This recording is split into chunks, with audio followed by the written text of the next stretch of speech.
What's good, YouTube? It's your boy Tonyd2wild checking in once again, back with the bang of the day, guys. And today we're reviewing the upcoming Jordan 1 High Midnight Navy.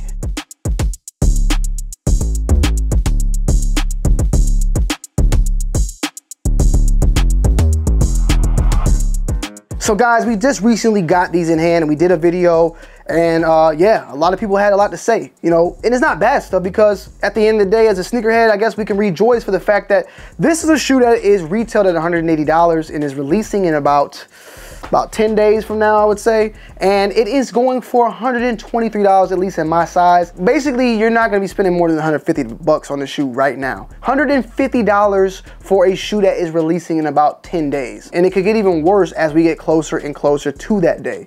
So with that being said, yeah, we are in some crazy times, but I'm not going to keep saying it over and over that at this point, that like as if I am, I guess you could say, shocked. When it comes to the Jordan 1, it's been beat to death.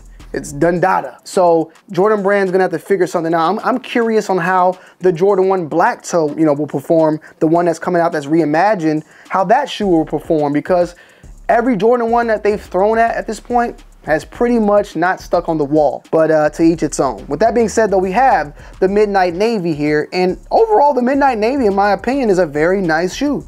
I like the colorway. It's a very dark navy, midnight for that reasoning. Only comes in one set of laces, so keep that in mind as well, and that is black. I wish I would have seen this maybe in a white or in a midnight navy. I think the white would have popped. Let me know what color you would have liked this particular lacing system to come additionally with. I think that would have been dope. Maybe it's just me being picky, but hey, to each its own. The box reads Midnight Navy Black White Sail. So these are, of course, with the sail midsole. You can see it here, that slight tint, which is pretty much a custom now to every standard Jordan 1 we've seen to date that has that slight vintage look. Also, let me know, are you tired? Are we tired of that yet? You know, I feel like I'm not tired of it, but let's call it the new white for you moving forward. You know, they need to just call it that, bro. I think the vintage age is it's still here, I guess. You know, to each its own. But this is a part of their Heritage Twist line of some sort of collection. I read somewhere they're calling this the Heritage Twist. Not this particular shoe, but the contemporary colors that are swapping out from the OG classic color blocking. And that is the color blocking of the Jordan 1 Chicago. And now that I think about it, I didn't mention it last time, but like for instance, you look at this, they're pretty much the same shoe except for the red is Midnight Navy. You got the black underneath right here on the ankle, the black there, the black there, the black wings logo, the black logo, black laces. It has everything. It has everything that the OG got except for the obvious color swap to Midnight Navy. As far as on the insole, you have a white insole with the Nike Air right there. You can see it there. Yeah.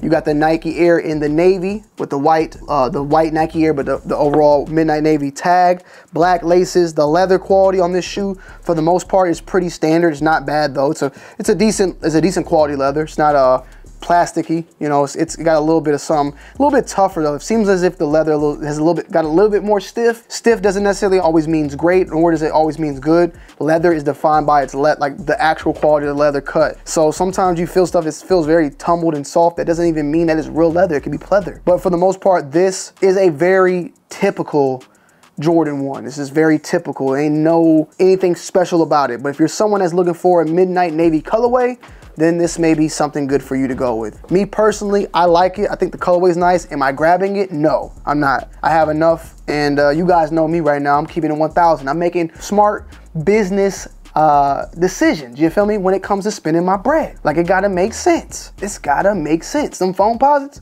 it makes sense. These, it don't make sense. With that said, also, you got the Flight logo, which I made nobody called it though. I think I made an error here because it's kind of all over the place. So debossing and embossing. Debossed is when it's pressed in. Embossed is when it's popped out.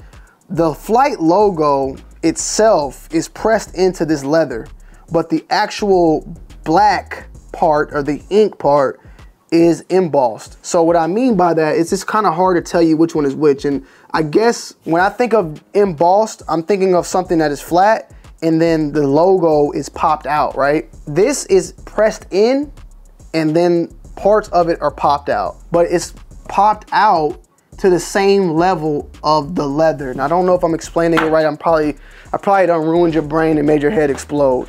But it's not like this stuff is coming out. It's like somebody got something hot and stamped it in, and within the stamp there was crevices, and those crevices remained at their same exact height. So when you rub your finger over it, you feel the texture, you feel everything about it, but it is not raised above the surface of this. It's staying in line with the surface. So I feel like it's a deboss. Could be an emboss. I feel like it's a deboss. Just forgive me. The box itself is a typical Air Jordan 1 box, retail 180 as always, as stated before. And yeah, Jordan 1 Midnight Navy. There's not much else to talk about. The sizing, typical Jordan 1 sizing, which I always go true to size or on the smaller side, because I feel like Jordan 1s run like a little bit, not like big, but to some people they run bigger, okay? They're really flat-footed as well, and there's more room on a Jordan 1 than a Jordan 2 or a Jordan 3 in my opinion. So keep that in mind. But do you need to go size down? I would not. But that's just your prerogative, that's your opinion. Me personally, I stay true to size with the 8.5. I can also wear 9, but I go with the 8.5 if I can. With that being said though, you know, let me know you guys' thoughts and opinions down below in the comment section if this is a cop or not. And as always, I love y'all and I appreciate y'all, and I will see y'all on the next one. I'm out. Peace.